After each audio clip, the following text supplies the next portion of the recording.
to my mind, and just as I kind of finish, using this diagram again that I used earlier, a key part of the solution has to be roadmaps. These stand in contrast, or backcasting, you might say. So much of our stuff, we look at the past and then project it forward. What we actually really need to do is say, because we know where we need to be in, say, 2050, and say, that's where we have to be then. Now let's, who has to do what by when in order that we get where we have to be, instead of looking backwards all the time. It's a powerful approach, producing roadmaps.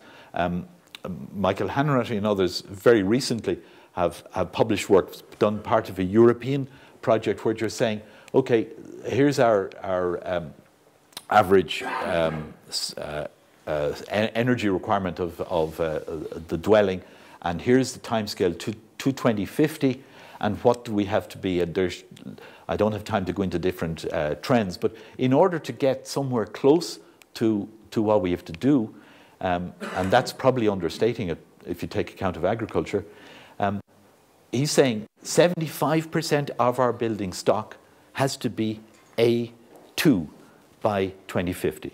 That's the scale of the deep retrofit, the scale of challenge. So it is, as I say, a huge challenge.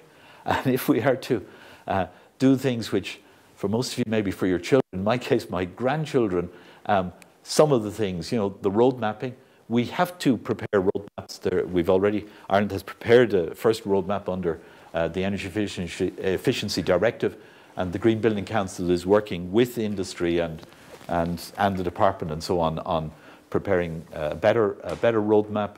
The whole industry needs to be involved in this. We've got to be able to deliver the performance that we talk about. Far too often, there's a huge gap between what happens in the finalized building and our predictions and models and so on. The society and community, I mean, it's quite bizarre at the moment, this thing where people are saying, oh, I didn't realize we couldn't use open fires anymore in our new houses. I mean, there's really very considerable gaps. A huge challenge in reskilling an entire industry on a site and on the drawing boards and the offices. And of course, it's a clear area where we need consensus in the political system.